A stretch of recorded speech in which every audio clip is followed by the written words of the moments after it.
When 3 of the 4 have fallen, the one must stand alone. Here's your look at the brand new NECA toys, the Teenage Mutant Ninja Turtles, The Last Ronin, Michelangelo.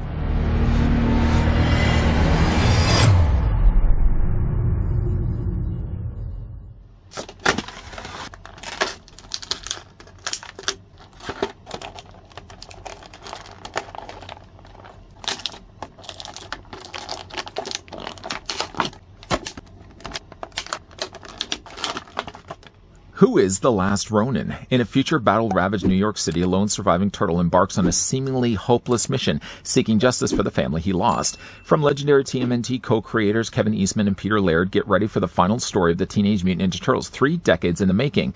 What terrible events destroyed his family and left New York City a crumbling post-apocalyptic nightmare? All will be revealed in the climactic turtle tale that sees longtime friends becoming enemies and new allies emerging from the most unexpected places. Can the surviving turtle triumph? Unfortunately for the future, it's far from being turtle-tastic. Just before we get a closer look, though, at the Teenage Mutant Ninja Turtles, The Last Ronin, Michelangelo, if I can, I'd like to thank the folks over at NECA that were kind enough to provide this sample we could have a look at. Michelangelo is going to stand at about 5 3/4 of an inch in height, or the lone turtle is about 15 centimeters tall. Luckily, he's not lone for long, bringing in both the hooded and the unhooded versions of The Last Ronin. One thing is obvious, is the fact that newer Michelangelo, and really a lot of the Last Ronin figures that we're now getting up from NECA, they're a little bit smaller in size, which wouldn't normally be a problem if they were a different character. Now, this is the part, of course, where I start to tread into some spoilers, so if you didn't want to, of course, be spoiled into the story, if you wanted to actually read The Last Ronin, maybe see yourself out the door, but obviously, though, if this is all supposed to be Michelangelo, then in theory, you would think that then all the figures should be of the same size. Now, I could say that Michelangelo would have beefed up a bit. It wouldn't then explain why his skin is darker. It wouldn't certainly explain as well why the figures are also a lot taller. I do think, though, that newer figures, as we will be seeing in the upcoming reviews, we're going to be looking at the entire line of new Last Ronin figures. They have, I will say to their credit, have really finessed these figures. They look a lot nicer than the original Ronins. But yeah, again, one detriment is the fact that it is a shame that they're not all the same size. From difference of sizes to storing accessories, Michelangelo has the means to store his 2 pair of nunchuck. The figure also as well comes included with 3 pairs of interchangeable hands, technically 4 pairs if you count the hands that he has right now, and he also comes included with an interchangeable head sculpt. The first thing that we'll look at, though, is his pair of nunchucks. The nunchucks themselves look to be identical to one another. The handles themselves look to be all cast in brown plastic, but they have still gone in there. It looks like they've added a few panel lines, so it looks like it's actually wrapped up, I guess, leather or material. But I like that they actually have used real chains. The interlocking lengths of chains at least give a natural drape to the nunchuck. They can also be held in his hands. Now, I did, in preparation of this, actually already remove the hands that he had out of the packaging. I think actually out of the packaging, he had closed fists. I did away with those right away with the idea of actually holding the nunchuck, but unfortunately, the problem, though, still persists that he doesn't hold them all that well. If you actually look at the hands that he has, well, actually, let's look at the other hands first of all. I mean, we already looked at the fact he does have closed fists. Those are nicely wrapped there as well. The colors actually for the wrappings are very close, in fact, to the nunchucks. That really nice dark chestnut brown. The figure also comes included with a pair of these hands too. Now, I feel like these hands would be a little bit better for holding sai than holding nunchuck. The figure also comes included with a pair of relaxed hands, or you could say as well karate chopping hands. But if to go back and look at these hands, I already have taken the liberty of putting back onto the forearms. These hands, I feel, don't accommodate these nunchucks well. If to look at them, you can see the way that the handles sort of just slide straight through them. Now, I could probably take a little bit of a hairdryer, either submerge these, I'm sure, in hot water, or again, just take a hairdryer and probably soften up the plastic. That might just to help tighten up the grip just a little bit, but I do find like the hands are a little too loose in the grip. Now, he does have, again, like the means to hold both nunchuck, or he also has storage space, as he has these little slots there on the front of his vest. You basically take the 2 nunchuck and you put them together as if you're taking like the last 2 hot dog wieners out of the packaging. And you basically just take them together and you slide them all the way through. So you have to basically slide them through this first loop and then just continue on their way until you slide them through the second loop. And you can do that on the same with both sides too. You know what? We'll do that. Well, considering I wanted to show you guys what that looked like. We'll just put the 2 together. Kind of you just want to hold them together so it's a lot easier just to slide them through the handles. These little looplings, by the way, would you call them looplings? These little loops on the front of his vest are tight quarters, so it's a little bit of a struggle to get the nunchucks in there. One thing also, too, is when you're taking them back out, I find it helps to kind of just push the bottoms of the handles just to kind of help assist to remove them. We'll do the same on the other side there as well.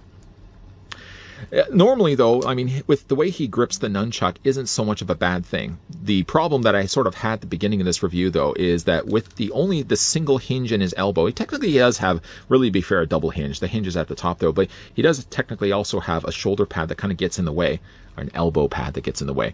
But with the grip not being tight, I did have a bit more of a struggle to kind of get the nunchucks in both of his hands. I mean, yeah, I could probably tighten up the grip a little bit, but if you wanted to have kind of that look where he's stretching out the nunchuck on both sides, it's a little hard because when you're pulling the one, it tends to pull out the nunchuck handle from the other side. It is doable, though, as you can certainly see. It looks good. Looks good. Of course, we're just going to put the nunchuck to the side for right now. The one other included accessory that comes included with Michelangelo is that of an alternate head sculpt. The head sculpt isn't that far different, really, from the one that we start with. The only thing noticeably different, really, between the two is the fact that, look at his mouth. The mouth is closed when you get in the defaulted head. The alternate one that comes out of the packaging has a mouth with a slightly showing grimace. Now, I think right away, something I did mention earlier, though, comparing these to the original Ronin figures, it almost seems like night and day. The more attention to detail is ever more apparent here in the original, or the newer Turtles, than versus the original ones. The original ones were still good. I love the panel lining that they've done not only to both the head sculpts, as you'll see now, and obviously we'll look at the rest of the bodies there too. All these little lines and indentations, the little scratchings that he has on the sides. He's also got 2 freckles on the back of his head there too. There's a lot of good stuff that's gone into panel lining this guy. Now, to change out the head is just a case of taking the head that he has right now, popping it off the ball joint. He actually has a dumbbell ball joint, so that basically means there's a post, and then there's a ball joint and a ball joint. I always call it a dumbbell ball joint because it kind of looks like a dumbbell. We're just going to pop the new head in place. Want to make sure it's all the way on there.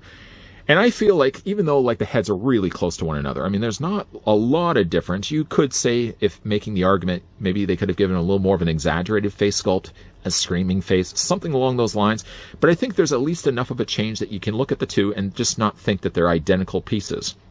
I actually like this head sculpt really of the two. Now, again, like going back and looking at some of the things that are on this figure, not only have they panel lined the areas around his headbands, but also as well, like all the things you'd expect in a comic, I feel get more attention here on the newer releases. You got the freckles, you got the little lines there all across his face, some nice additional panel lining around the furrowed areas of his brow, make for a much more interesting, a figure that really does look like they spent a lot of time, really, again, I keep using the word finessing, but they really took the time to really make this guy look like he did in the comics. Now, for what he's wearing, Michelangelo has all these layers. He still technically has a turtle shell, but the turtle shell essentially is part of his vest. The vest piece that he has, very much of it like a samurai style of armor. We've already looked at the fact it has a little slot there on the front to store the nunchuck, but then he's got all these nice little pockets on the side. He's got a few little pouches there also on the back. Nothing really is storable, so you can't really take anything, you can't take anything out, you can't put anything in. And he does also have a hood, but the hood is only there only by suggestion. You can't actually lift the hood up at all. It's all one piece. This piece, by the way, is a little more of a softer plastic.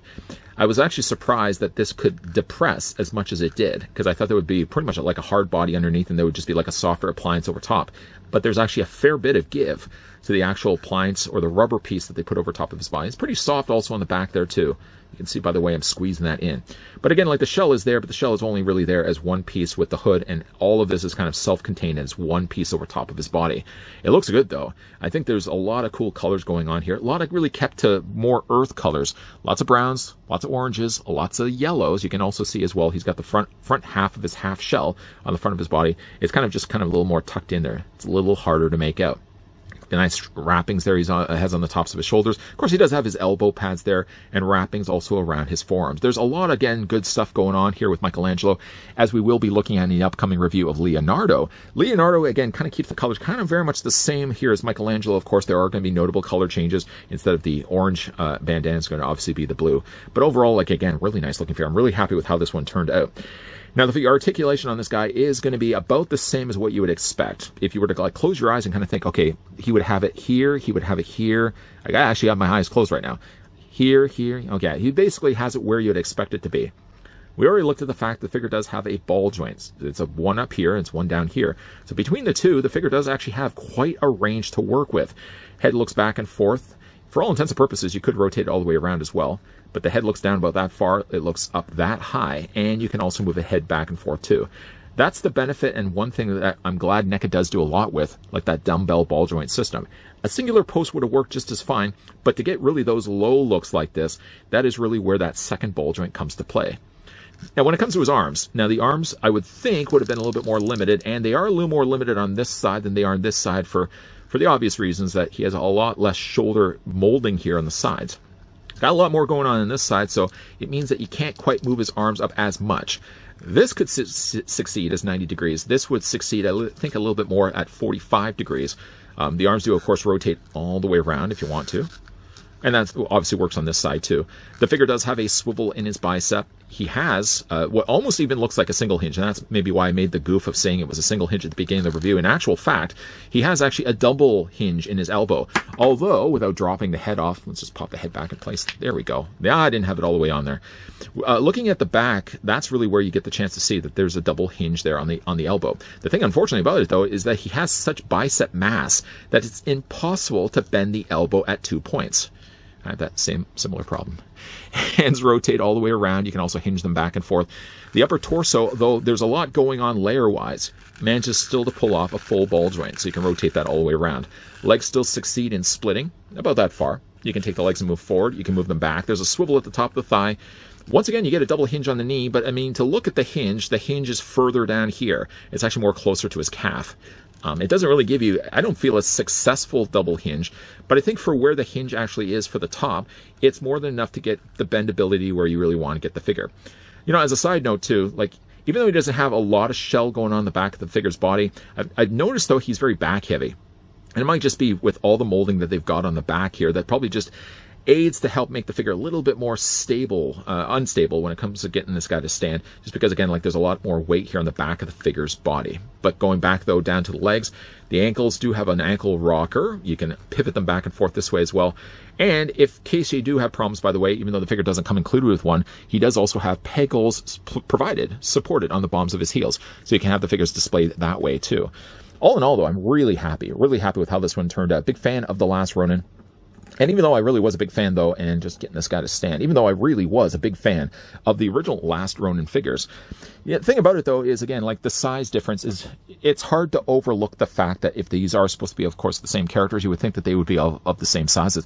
But I can almost even excuse it, because I think when it comes to displaying these on the shelf, I'm not likely going to be displaying Michelangelo with the other two Last Ronins, which kind of, again, seems a little strange. You would think that you would kind of group them together. I think I'm rather going to be displaying Michelangelo with the future figures that we're going to be looking at on this channel, like the Leonardo, Casey Jones, Splinter. Because, like, as you'll see in those reviews, they have a very different approach to the design. A lot more paneling, a lot more attention to detail. Not to say that the other ones on either end, booked end on either side of Michelangelo, didn't have those in the first place. But you'll see. There's definitely a lot more vast improvements, I feel, to the finer details. The finer details, I think, is really where the new line of Last Ronin figures are really going to shine. That I don't mind as much that they maybe aren't as scaled size-wise, at least with the other Last Ronins, because I'm probably never going to display the figures with those anyways. Even though this is far from being the last of the Last Ronin reviews on this channel, I did, though, want to start the series of reviews with, of course, Michelangelo, the last of the Turtles. Getting now, I feel, a chance to really shine. Not that he didn't have that chance before, but when you really look at the original Last Ronin figures that we've got, like in the comics, there's very little of Michelangelo that you can really read. He loses his psyche, he loses his colors, all in favor of kind of more of a dark, brooding color scheme. This Michelangelo not only gets the chance to kind of get back to the idea of having an orange bandana to match the colors of his knee pads and elbow pads, but he also gets the chance to be Michelangelo again. Now, obviously, you can't overlook the one oversight is the fact that the figure is a little bit shorter on stature. But, though, I feel like I'm okay with trading off the size differences in favor of what they're now doing with these NECA releases. NECA, I feel, has... Now, keeping in mind, those Last Ronin figures weren't released that long ago, but I feel like there's leaps and bounds with what NECA's now done when it comes to the paint applications. To look at the two, I don't want to say it's night and day because the original Last Ronins were fine figures, but to look at this one and really see all the very intricate line paneling that they've added to Michelangelo's face, all the little wrinkles on the sides, the little spots on the back of his head, not to mention in his arms, not to mention in his armor. There's a lot more time and attention to detail that they've done, I feel, to this figure that maybe wasn't as much the case with the original Last Ronins. I still like those figures, but I'm really excited for what we're going to be seeing here with the new Last Ronin releases, the no recent releases from the folks over at NECA Toys. Now, again, we are going to be looking at Leonardo, Splinter, Casey Jones. Those will all be coming up in the pipeline. But what do you guys, though, think of this? Do you mind at all the fact that this Michelangelo is going to be a little bit shorter in size to the original Last Ronins? You kind of wish they were all in size. But what do you guys think overall? Do you think like NECA has really improved what they're doing with the paints? Like the panel lining, again, is some of the best that I've seen, and I'm sure it will only continue that trend when we look at the other Last Ronin figures. Big thank you once again to the folks over at NECA that did provide the sample of the Last Ronin Michelangelo that we had the chance to have a look at this review. If you guys did enjoy this video, I want to throw it a like. If you guys want to stick around for the remaining reviews of the Last Ronin, then make sure if you haven't already done so that you hit that subscribe button down below and you're turning on the bell notification. As always, guys, thanks for watching. See you guys next time.